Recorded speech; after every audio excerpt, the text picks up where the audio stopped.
aporte de la eliminación persistente o primer efecto total, que es un pequeño porcentaje del fármaco va a ser metabolizado y la otra parte va a pasar a la circulación sistémica con el nombre de biodisponibilidad. Mayormente eso se da en lo que es la vía enteral, a través de la vía oral, donde cierta parte se va a ir al hígado, después vamos a explicar más detenidamente. Vamos a hablar lo que hemos hablado hace un momento, que es el principio activo, o llamado también fármaco, esta sustancia activa que va a producir el efecto. Por ejemplo, aquí tenemos naproxeno, el ibuprofeno, que son AINES, la budesonida, que es un corticoide inhalatorio, tenemos el anatricum yeca, el formoterol, que es un beta-2 adrenal. Son sustancias conocidas. Va a tener aquí. El excipiente, ya lo hemos mencionado hace un momento, es una sustancia inactiva que va a tener la función de incorporar. Pueden ser saborizantes, edulcorantes, colorantes, diluyentes, etc. Y esto los analiza van a formar lo que es el medicamento. De cómo se va a expresar en una forma farmacéutica. Como dicen ahí, es una disposición que adopta medicamento. Es decir, el principio activo y el excipiente. Tenemos en formas sólidas, como tabletas, pastillas, comprimidos, sólidos, cápsulas, semisólidas como cremas, pomadas, o líquidas como jarabes, soluciones, suspensiones inyectables. Como pueden ver aquí. Esto de aquí es el medicamento.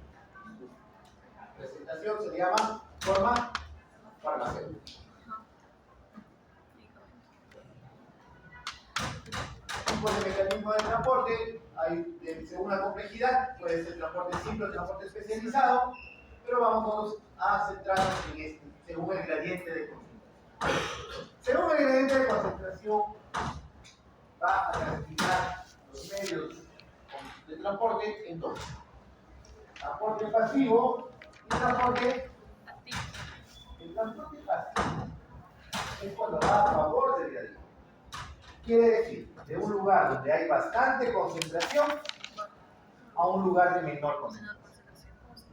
Por ejemplo, un día común y corriente de vacaciones, donde habemos 5 o 6 personas esperando el ascensor vacío, el ascensor se abre y entramos de un lugar de mayor concentración a uno. Estamos caminando tranquilamente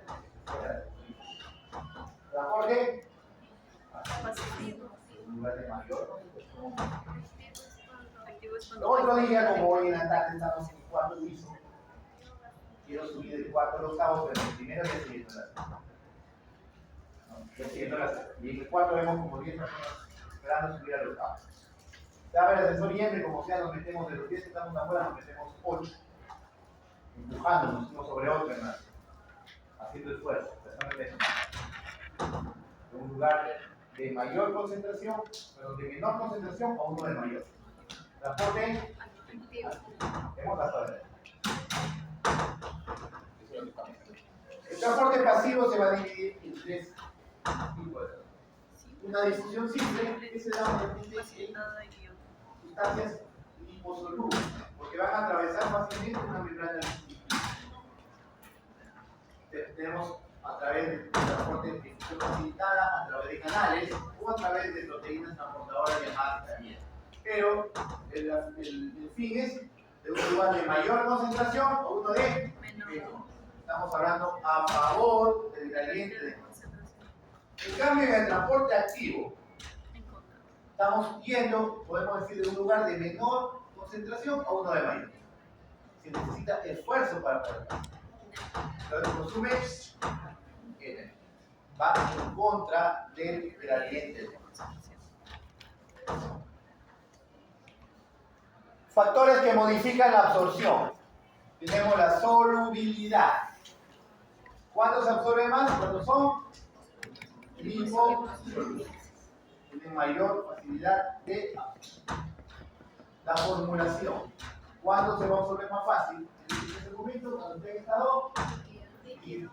¿Por qué? Porque el líquido ya está diluido. Se absorbe rápidamente. No necesita liberarse. La concentración.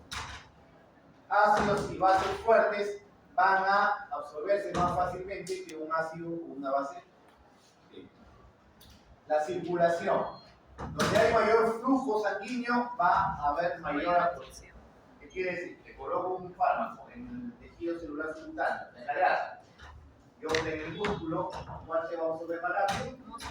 El músculo, ¿no? Porque tiene mayor flujo sanguíneo. El área de superficie.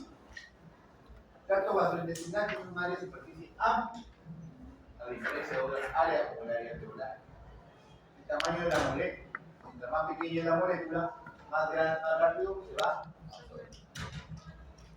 Biodisponibilidad, lo que les acabo de mencionar hace un momento, es la cantidad de fármaco que va a llegar a la circulación sistémica. Recordad que el efecto presistémico o fenómeno del primer paso no solamente se da en el hígado, también se le da en el tracto gastrointestinal. Pero para fines didácticos vamos, y como es la mayor cantidad, casi 99% del fenómeno del primer paso se da en el hígado, vamos a hablar solamente del metabolismo hepático. Entonces, cuando hablamos de biodisponibilidad, hablamos de la fracción del fármaco que llega a la circulación. Entonces, yo les puedo poner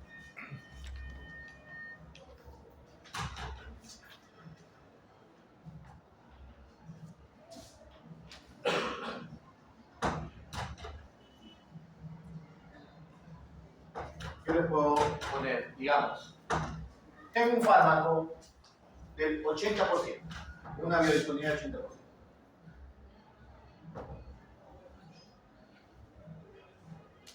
Una biodisponibilidad del 80%. ¿Qué quiere decir?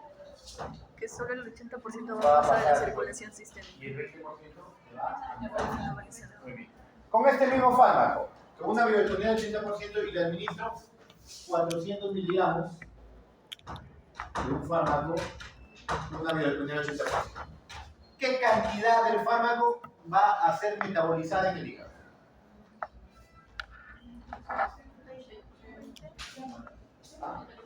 80 miligramos. ¿Y cuánto va a ser su biodisponibilidad? 320 ¿qué? Y se va a metabolizar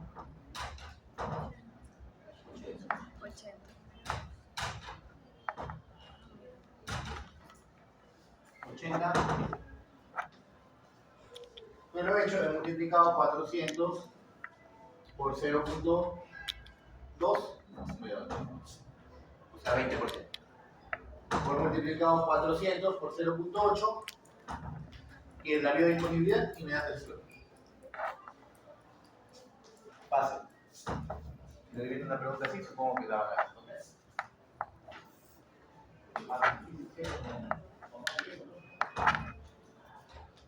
Pero tienen que leer bien la pregunta.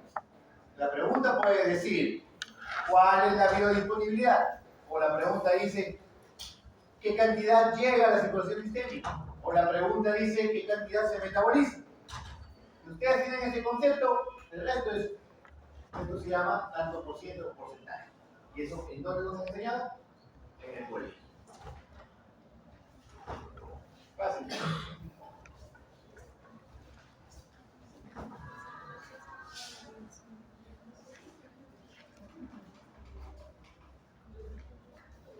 Miren aquí esta imagen. Ustedes pueden ver.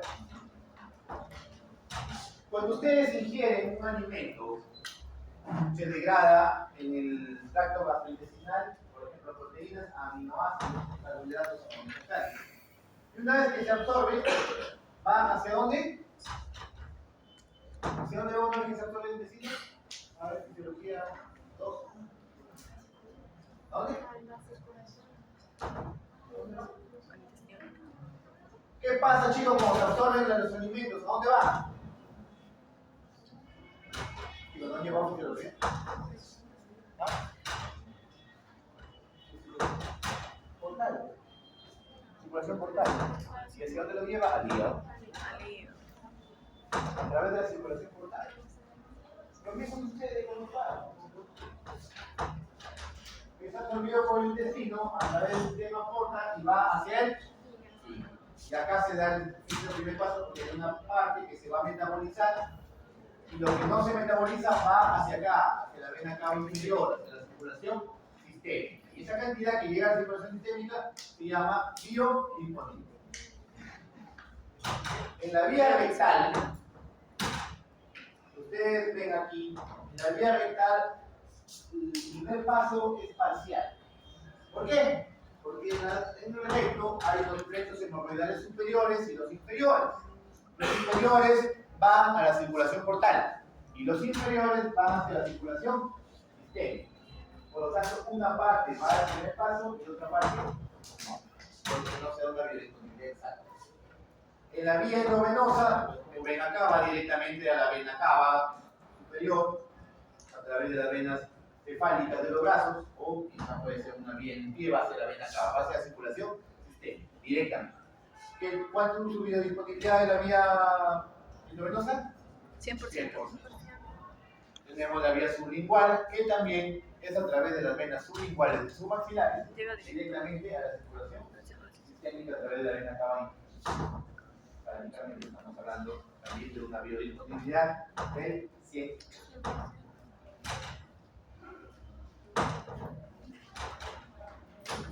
Cuando hablamos de cinética de absorción, nos referimos mayormente a la velocidad. ¿Cuánto va a ser, digamos, la modificación de la velocidad de si hablamos de dos, de orden 1 y de orden 0. No hay cinética de orden 2 ni de orden 3. ¿De acuerdo?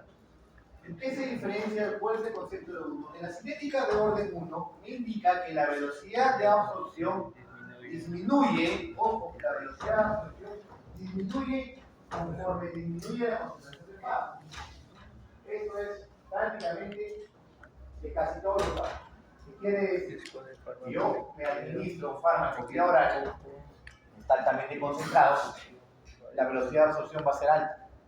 Conforme va quedando poquito fármaco, la velocidad de absorción va disminuyendo. O sea, cinética de orden 1 o de primer orden. Porque hay variación. Y la cinética de orden 0, ahí no hay variación en la velocidad. La velocidad de absorción va a permanecer constante durante todo el tiempo. Se da mayormente en los fármacos de depósito. Por ejemplo, se coloca una penicilina benzatínica, cuya absorción va a durar una semana, 7 días, y va a mantener los niveles plasmáticos constantes. Y esa velocidad de absorción va a mantenerse constante, por lo tanto es una cinética de orden 0. Lo mismo sucede con las inhalatorias. Se coloca el inhalatorio, se conecta a la máquina de anestesia y se va a brindar la misma velocidad de absorción a nivel alveolar durante todo el periodo que se está dando. No hay que confundir. Muy bien, tenemos lo que es la distribución. Bueno, una vez que el fármaco ya está absorbido, tiene que distribuirse a todas la parte donde va a ser el efecto, donde se va a almacenar, donde va a producir efectos adversos, donde se va a metabolizar y donde se va a eliminar. ¿Y en dónde se distribuye este fármaco? En un volumen de distribución imaginario. ¿Por qué se denomina volumen de distribución imaginario o volumen de distribución aparente? Porque el volumen de distribución indica la cantidad necesaria de volumen para mantener el fármaco igual a su concentración plasmática. Y se determina por una forma, que es U, que es la cantidad de fármaco administrado sobre la concentración plasmática. Y este me da un volumen de distribución aparente. Dosis de por dosis de administración con concentración de plasmática administrada. Volumen de distribución es igual a Q, que es la cantidad de fármaco administrado, sobre la concentración plasmática. Les pongo un ejemplo. Tengo un fármaco de 500 miligramos. O sea, Q igual 500 miligramos. 500 miligramos. Su concentración plasmática es de, vamos a hacerlo fácil.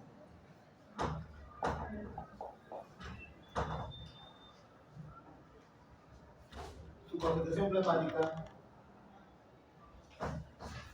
es de 5. No aguanta ahora. Tecnología.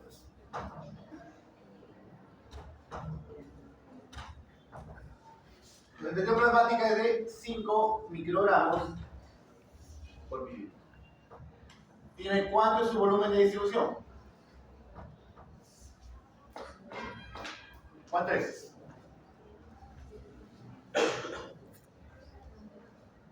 Ya, pues se divide.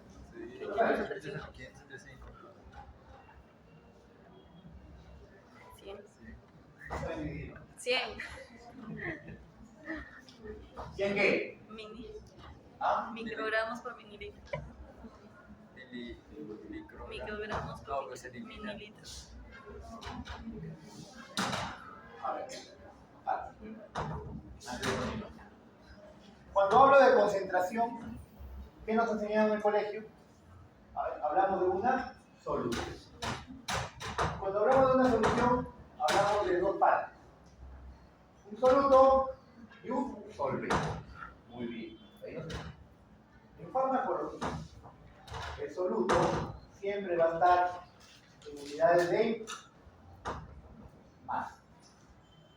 Y el solvente en unidades de volumen. O sea, si hablamos de unidades de masa, hablamos de microgramos, miligramos, kilogramos. Y si hablamos de unidades de volumen, estamos hablando de microlitros, mililitros, litros, etc. No confundir una cosa por otra. Si ustedes se van a la tienda y le dicen, señora, deme 1 kilo de aceite, la señora se va a reír. O 1 litro de azúcar, se va a reír más. No hacen eso, no. Venga, dame 1 litro de papas. No. Masa es masa, volumen es volumen. ¿De acuerdo? No confundir. Entonces, si yo le estoy diciendo volumen, ojo, miren, yo le puedo poner en el examen algo tan simple. Una línea para que me pongan la respuesta, me escriban la respuesta. Me ponen 100, no vale la respuesta. No vale la respuesta. Así lo hayan hecho bonito, con varios colores, entonces no vale. ¿Ya? Yo les estoy diciendo. ¿100 qué? ¿Qué es esto? Volumen, muy bien. ¿100 qué? Mililitros.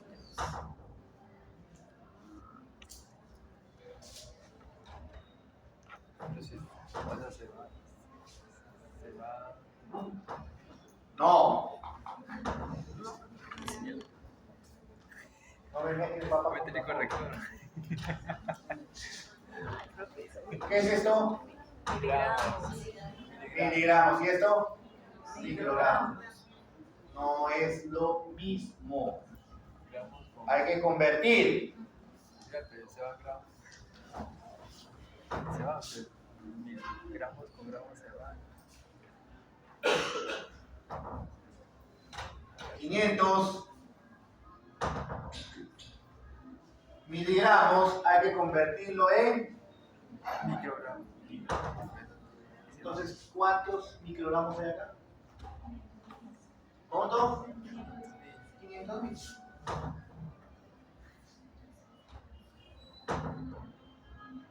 ¿Dónde nos han enseñado eso? En el colegio. Entre 5. Sobre 5 microgramos. Ahora sí pueden eliminar, chicos. Ahora sí. Microgramos y microgramos se va. Se va. Ahora sí. ¿Qué les queda? Mililitros. Mililitros. Muy bien. Entonces, ¿cuánto sale ahí? ¿Cuánto? 100.000, ¿no? 100 mililitros. Pero es un número muy grande, pues. ¿En qué lo convierto?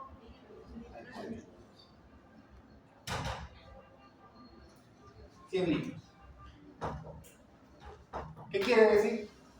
Que necesito 100 litros para que estos 500 miligramos se encuentren en una concentración de 5 microgramos por cada litro. ¿Por qué llama volumen de distribución aparente? Porque ningún ser humano tiene 100 litros de volumen. Recuerden que nuestro volumen es el líquido es el 60%, el agua el 60% del peso corporal. Imagínense cómo tengo que pesar para tener 100 litros. Entonces, un volumen de distribución aparente. Es una fórmula simple. Esto es colegio. Esto es colegio. Unidades, conversión. Oye, que más adelante cuando lleven pediatría vamos a necesitar ahí sí, conversiones más exactas. Factores que modifican la distribución. Tenemos el tamaño del órgano, tenemos el flujo sanguíneo, la unión a proteínas plasmáticas, la solubilidad del fármaco y el volumen de distribución que tiene. Tamaño del órgano. ¿Qué quiere decir? Que a mayor tamaño el órgano va a haber mayor distribución. ¿A qué nos estamos refiriendo? Un ejemplo, el músculo.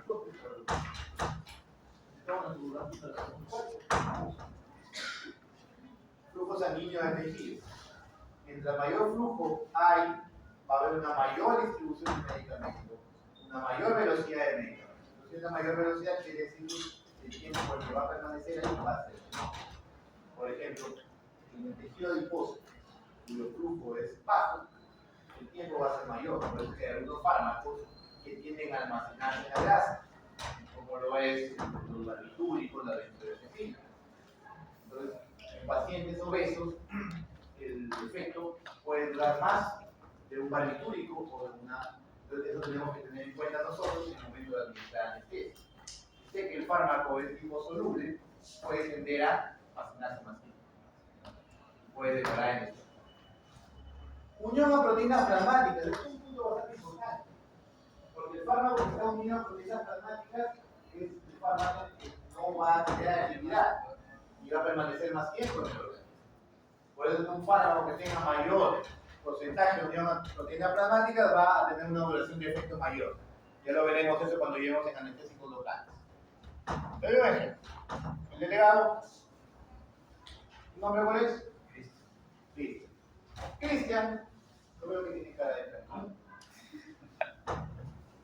Sale con la enamorada, la novia, la amiga con derecho, amiguita, salen a tomear una noche tranquila, sábado por la noche, a una discoteca que no sea feria, es una discoteca de verdad. Están bailando, disfrutando, conversando, tomando tragos. Él está tranquilito porque está con su proteína plasmática. La chica es la proteína plasmática, está muy sana, muy feliz. No hace nada, no mira nada, conversa con él. Entonces llega una hora como las 12 de la noche, una y dice, ¿sabes qué, mi amor, mi vida, mi cielo, mi ternura? Llevan a mi casa porque ya es tarde y mi papá me da permiso de estar. Ya, mi amor, no te preocupes, yo te digo. Una vez que llega a casa le dice, prométeme que te vas a regresar a tu casa. Claro, mi amor, yo voy a regresar. Pues una vez que se desprende de su proteína plasmática, queda fármaco libre. Y así libre regresa a la discoteca a hacer desmadre. Hace su actividad, su acción, pero al mismo tiempo hace desmadre, se emborracha y empieza a hacer averías. Entonces viene el de seguridad y lo estrella. Entonces, eso es lo que hace el fármaco libre. El fármaco libre es el que hace eso. El fármaco libre es el que produce efectos adversos. Y el fármaco libre es el que se metaboliza y luego es eliminado. ¿De acuerdo? Esto es que tenemos. ¿Qué más depende de otro factor que modifica la distribución? La solubilidad. Mientras más liposoluble sea, más distribución va a ser. Lo que sucede, lo que les he explicado acerca del flujo sanguíneo también. El volumen de distribución que habíamos mencionado hace un momento, mientras menor volumen de distribución haya, va a aumentar mayor las concentraciones de glucosa. Por ejemplo, pacientes delgados, puede tener tendencia a aumentar las concentraciones y aumentar los efectos adversos. Lo que sucede, a diferencia en los pacientes obesos, en la que tienen que tener precaución porque a veces la dosis es insuficiente, dependiendo de la liposolubilidad del fármaco. Eso lo vamos a ver más adelante. Ahorita lo que dije es la misma proteína, ¿no? La proteína más fármaco te da un fármaco inactivo. Y un fármaco activo es el fármaco. La principal proteína plasmática que se une a la mayor cantidad de fármacos, además que es la más abundante, es la albúmina. y mayormente se unen a los fármacos ácidos. Tenemos otra proteína como la alfa-1 glicoproteína ácida, que se une a fármacos básicos, como por ejemplo los anestésicos locales. Las lipoproteínas también unen a fármacos básicos, y algunas globulinas específicas, como la globulina de unión esteroides, llamada transportina. O también tenemos la globulina que se une a la transportadora de las hormonas tiroideas, como es la TBG. Y eso son los que vamos a ver. Tenemos, hablando de lo que es la cinética y distribución, aquí más que todo nos hablamos del movimiento del fármaco de varios compartimentos durante, digamos, un distribución. Tenemos modelo tricompartimental, donde tenemos el compartimento central, o llamado el compartimento periférico rápido, medianamente perfundido, que es el V2, y el compartimento periférico lento, que es un pobremente perfundido. Y aquí tenemos, según lo que ven en la imagen, el volumen, el compartimento 1 o V1 se refiere al torrente sanguíneo y a los órganos altamente perfundidos, como lo es el cerebro, lo es el riñón, lo es el corazón. Y de aquí se va a distribuir a los distintos. Por ejemplo, medianamente perfundido va a tener una velocidad de difusión o de distribución para regresar, o el tejido adiposo, sobre todo el tejido en fármacos liposolubles, que tiene que ingresar acá y a demorar bastante en retornar. Esto de aquí, por eso que el tejido adiposo en algunos fármacos sirve como reserva y produce un fenómeno llamado fenómeno de redistribución, que se da en los fármacos liposolubles, muy liposolubles. Nosotros los anestésicos lo vemos en el uso de los barbitúricos como el tiopental, que es un anestésico endovenoso, que tenemos que reducir la dosis en pacientes obesos, porque tiende a acumularse.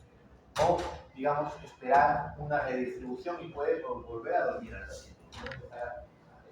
Cada vez los barbitúricos son más hasta ahí hablamos de la distribución. Hablaremos de lo que es el metabolismo. Es el proceso de biotransformación, la que el fármaco va a degradarse en otros compuestos más pequeños llamados metabolitos, los cuales pueden ser o estar activos o inactivos, dependiendo del tipo de biotransformación que las reacciones de biotransformación se van a dividir en dos grupos, las reacciones de fase 1 y las reacciones de fase 2. Ojo, no quiere decir que si quede en fase 1, obligatoriamente primero pasa a la fase 1 para luego pasar a la fase 2. No es así. Se le llama así porque la fase 1 todavía produce metabolitos activos. En cambio, la fase 2 siempre van a ser inactivos. En la fase 1 van a haber simples reacciones químicas de oxidación, reducción o descarboxilación. Sin más otra cosa. Pero que van a producir o cambiar las estructuras de los metabolitos activos, puede producir metabolitos inactivos, puede producir incluso metabolitos tóxicos, o va a servir también para activar profármacos. ¿Qué son profármacos? Fármacos que se inactivos inicialmente, bajo acción de la fase 1, se activan. Un ejemplo es el enalaprilato. El enalapril es un profármaco. Lo ingieres, se va al hígado y se activa por fase 1 y se convierte en enalapril, que es el que va a producir. En cambio, las reacciones de fase 2 ya es la formación a través de un enlace covalente, que es irreversible, con otra molécula más grande, proceso llamado de conjugación. Aquí tenemos la glucuronidación, la sulfatación, la acetilación, la metilación, etilación, el ácido glutatio, perdón, el glutatio, no el glutatio. ¿Esto qué hace? Prácticamente produce siempre metabolitos inactivos. ¿Cuál es la finalidad entonces de la fase 2? Producir metabolitos inactivos para su excreción.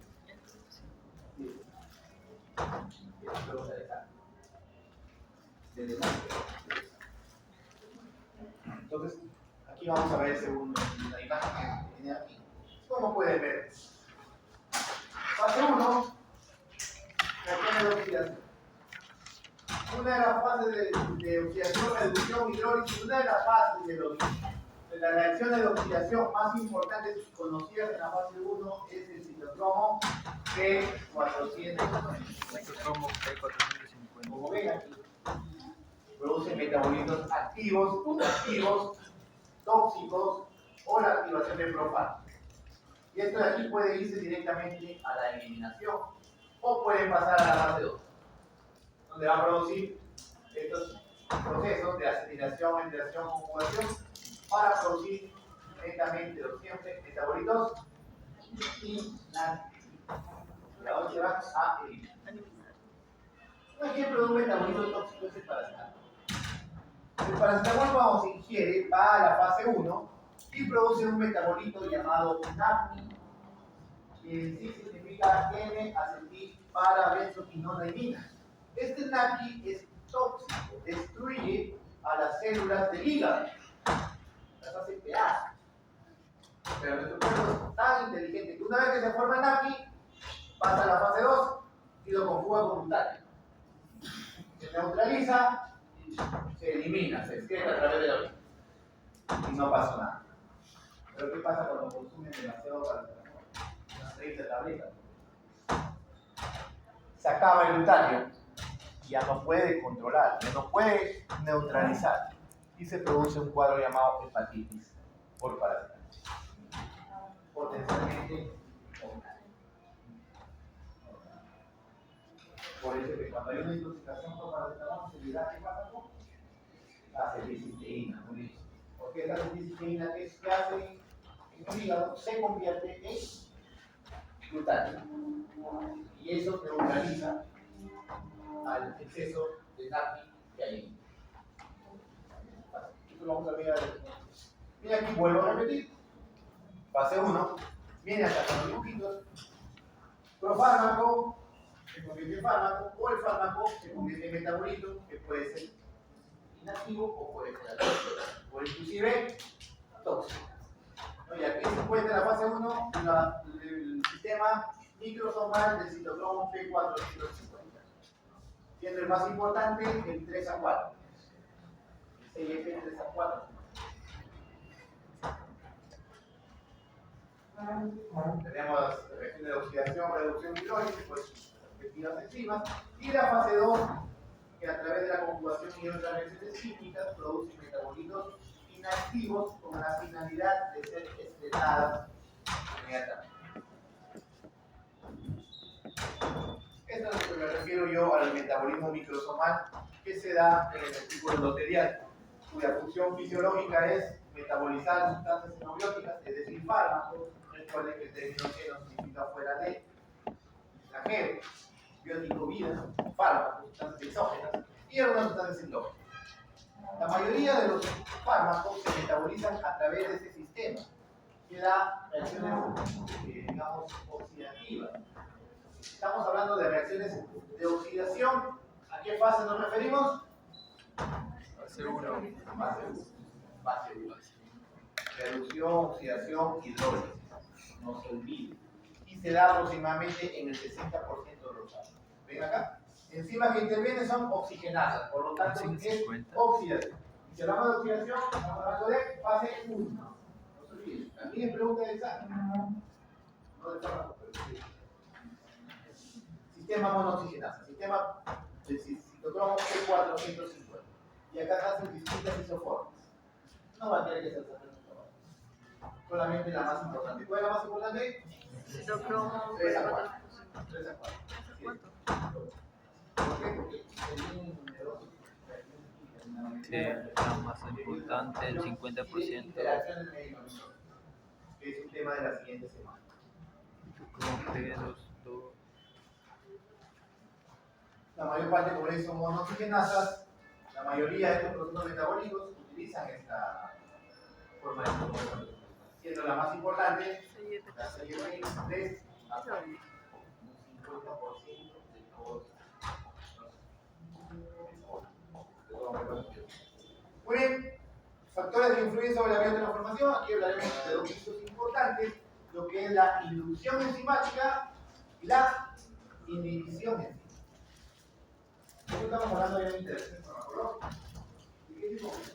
Yo administro un fármaco que es inductor enzimático, ¿qué quiere decir? Que va a aumentar la actividad de las enzimas del hígado. Por lo tanto, si aumento la actividad de las enzimas del hígado, ¿qué sucede con el fármaco? Lo disminuye su actividad. ¿Por qué? Porque se está metabolizando más. Yo les pongo un ejemplo, la warfarina. La warfarina es un anticoagulante que se da en pacientes que tienen tendencia a formar trombos. Tendencia a formar trombos. Por ejemplo, aquí te hago un ejemplo, ya esto es anatomía. Tú tienes una enfermedad de trombosis venosa profunda. Se te ha formado un trombo en la vena femoral. No te diste cuenta, y si ese trombo se desprende, ¿dónde termina? ¿A dónde es su destino final ese trombo?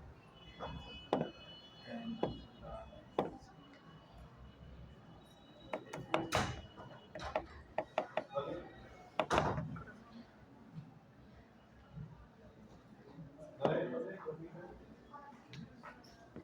No es final, pero son las cavidades orgánicas, por ahí.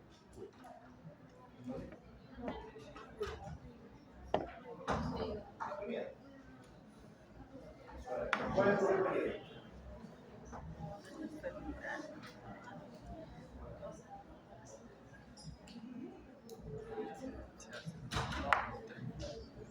De la vena femoral. Vena. Ahí he dicho arteria. Recorrido. Anatomía. Vena cava inferior. ¿Qué más? Aurícula derecha. ¿Qué más? Ventrículo derecho. ¿Qué más sigue? Arteria pulmonar. ¿Y dónde acaba? Entonces, si se desprende un trombo en la vena femoral, se desprende el paciente de un tromboembolismo. Y si ese trombo está en la aurícula izquierda, paciente con fibrilación auricular, se puede ir a cualquier parte. ¿Por qué? Porque va al ventrículo izquierdo y va a la otra. Y ese trombo puede llegar y terminar en cualquier parte. Accidente cerebrovascular izquierdo. Mismo corazón, infarto renal, infarto vascular, infarto mesentérico. ¿Está dando bien? Es sencillo. Muy bien. Saliendo de este paréntesis. Entonces, si el paciente toma warfarina, que es un anticoagulante, porque el paciente sufre de trombosis venosa profunda. Muy bien. Entonces, estoy tomando warfarina y al mismo tiempo me voy a la farmacia y me automedico con un fármaco que es inductor enzimático para la warfarina. ¿Qué quiere decir? Que va a aumentar la actividad enzimática, por lo tanto, la warfarina se va a metabolizar más rápido. Y al metabolizarse más rápido, su concentración plasmática baja. Por lo tanto, su actividad disminuye. Entonces, ¿qué sucede con el paciente? Empieza a formar trombos. Y puede desprenderse uno de la trombosis venosa y tener una trombosis pulmonar. ¿No es así? Muy bien. Y si sucede lo contrario, está tomando warfarina, se va a la farmacia y toma un fármaco que es inhibidor enzimático, quiere decir que disminuye el metabolismo, por ende, aumenta la concentración de la warfarina, aumentando su actividad. ¿Qué sucede con el paciente que le produce? Hemorragia. Puede tener un accidente cerebrovascular hemorrágico, hemorragia nasal, hemorragia vaginal, hemoptisis, etc. Entonces, eso es lo que nos referimos cuando hablamos de un inductor enzimático o un inhibidor enzimático. ¿Quiénes más influyen en la biotransformación del metabolismo? La edad. Es distinto ver un niño recién nacido, donde su hígado está nuevecito, todavía inmaduro, no produce enzimas, o en un adulto mayor, donde el hígado ya está desgastado y tampoco produce enzimas. ¿Qué pasa? Aumenta la vida media. Ya lo hablaremos eso la próxima semana de reacciones adversas, lo que corresponde a una sobredosis relativa. El sexo también. ¿Por qué? Porque las hormonas femeninas, como los progestágenos, producen alteraciones enzimáticas. Factor genético, hay pacientes que nacen acetiladores rápidos o acetiladores lentos, que tienen mayor actividad hepática o menor actividad.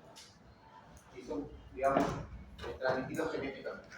La excreción, por último, se basa en el proceso, mayormente el 90% tratamiento de la excreción de los fármacos es por vía renal. Y el proceso de excreción por vía renal es igual que la formación de líquido. Tres fases: lo que es la filtración glomerular, la secreción tubular y la recepción tubular, que es la menos, digamos, incide en la que es la excreción. Eso sí, fármaco libre. El fármaco unido a proteínas ni siquiera se filtra. Recuerden que las proteínas no pueden filtrar, a menos que haya una falla renal, daño de síndrome nefrótico, por ejemplo, ahí se va la proteína por todo. Otra vía de distribución, biliar y fecal, que es la segunda forma de cómo se excretan, a través de la leche materna, o vía respiratoria como agentes anestésicos, ¿no? Pero es casi. Ahora pasamos a ver algunos términos, como lo es el aclaramiento, o qué es un término que se utiliza para, digamos, medir la tasa de eliminación. Ojo que cuando hablamos de tasa de eliminación no solamente hablamos de excreción, sino hablamos también de metabolismo. Porque el fármaco, una vez que se ingiere, empieza a metabolizarse y a excretarse y la concentración plasmática empieza a descender. Y eso es donde se ve en la curva farmacocinética que vamos a hablar. ¿Y para qué sirve el aclaramiento del fármaco? Que nuestro propio organismo lo realiza, es para mantener la ventana terapéutica o margen terapéutico. Y ya vamos a explicarles detenidamente de aquí en la próxima diapositiva. Tenemos el tiempo de vida medio. Es el tiempo en que se reduce la concentración plasmática al 50%. Les pongo un ejemplo.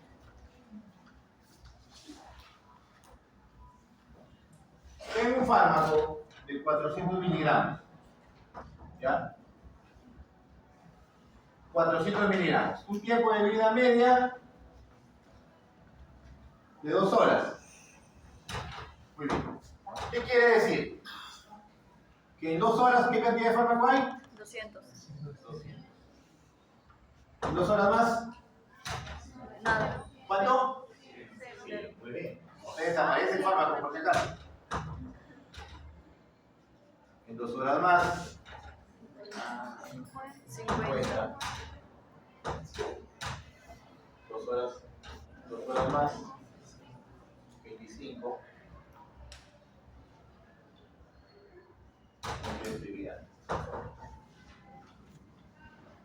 No soy viejo, pero así sucesivamente, hasta que el fármaco es eliminado por completo. Por eso, eso es lo que explica por qué hay fármacos un tiempo de vida media de 2 horas y lo puede dar cada 6 horas. Porque todavía la concentración plasmática por acá todavía tiene actividad. Doctor, pero por ahí usted todavía le puede dar cada 8 porque todavía hay. Claro, hay, pero su concentración no es suficiente para producir efecto. Entonces, no quiere decir que porque el tiempo de vida media de 2 horas le puede dar 4. Le puedo dar cada 6. Dependiendo de la actividad del fármaco o de su concentración mínima eficaz. Entonces, aquí, por ejemplo, hay una vida media. Aquí hay 2 vidas medias. 3 vidas medias. Entonces, el fármaco no se va de golpe. Y aquí en la curva les voy a decir.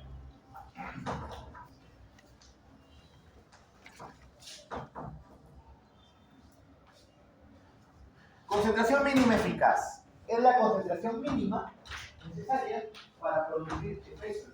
O sea, ¿qué quiere decir? Que por arriba de esa concentración hay efecto. Y por debajo de esa concentración no hay efecto. ¿De acuerdo? Concentración mínima tóxica es aquella que por la cual por encima aparece toxicidad, el margen terapéutico o ventana terapéutica o espacio terapéutico es la diferencia entre concentración mínima tóxica y concentración mínima Eficaz. es todo ese rango en el que hay efecto terapéutico. Periodo de latencia es el tiempo en que el fármaco atraviesa la concentración mínima eficaz. Y quiere decir que una vez que le administro, le atraviesa la concentración mínima. Un ejemplo, midazolam. Midazolam es una benzodiazepina. No. Si yo le coloco a su compañero midazolam, de acá de 3 minutos, pasan 3 minutos y empieza a cerrar los ojos, ya apareció el primero. Y empezó el sueño. Eso quiere decir que ya atravesó la concentración mínima eficaz. ¿Quién fue la que se deprimió? Miren aquí está la, como se llama, la curva farmacocinética. Las X corresponde al tiempo, el tiempo que el fármaco permanece en el organismo, y la Y corresponde a la concentración que el fármaco alcanza en el organismo. ¿Se dan cuenta? El fármaco se administra y empieza a subir su concentración. Y debido al aclaramiento del fármaco, llega a un punto máximo y luego empieza a disminuir. Si el paciente tiene una insuficiencia renal, una insuficiencia hepática, esta concentración puede seguir aumentando, llegando o atravesando lo que es la concentración mínima tóxica, apareciendo los efectos adversos. ¿De acuerdo? Esta línea que ven ahí es la concentración mínima eficaz. ¿Qué les acabo de decir? ¿Qué es la concentración mínima eficaz? Es aquella que por encima aparece efecto terapéutico. Y por debajo de ella no hay efecto terapéutico. Bueno, todavía o desaparece el efecto terapéutico. Tenemos la concentración mínima tóxica, pues les dije que es aquella concentración que por encima de ella aparecen efectos tóxicos. Y al espacio entre ellos dos se le llama margen terapéutico o ventana terapéutica. Y algunos le llaman espacio terapéutico o área terapéutica, como quieran llamar, como sean más útiles. Esa línea que ven ahí se llama tiempo o periodo de ensayo. ¿Se dan cuenta? El fármaco lo administraron aquí y aquí atravesó la concentración mínima eficaz. Quiere decir que a partir de aquí empiezan los efectos. El ejemplo que se da en mi zona, aquí empieza su compañero a cerrar los ojos. Eso es. Y una vez que el fármaco sigue aumentando, llega a su concentración máxima. Yo vengo y le meto un manazo y no me siento, porque está profundamente dormido, después de unos 15 minutos. Esto se llama intensidad de efecto. Desde la concentración mínima eficaz hasta la concentración máxima. Y lo van a ver eso el día que hagan la práctica de la bolsa. Y esta línea que ven aquí se llama duración del efecto. Es el tiempo, si se dan cuenta, en el que el fármaco permanece por encima de la concentración mínima eficaz. ¿Qué quiere decir? Que es el tiempo que dura el efecto del fármaco. El compañero se durmió acá, por acá le metieron un manazo, no sintió, y por aquí abajo despertó. Eso se denomina este tiempo duración del efecto. No es desde acá por ese acaso, ¿no? No vayan a confundir. Acá se administra. Este espacio es tiempo latente. Y lo del efecto viene aquí. Muy bien, chicos. ¿Preguntas?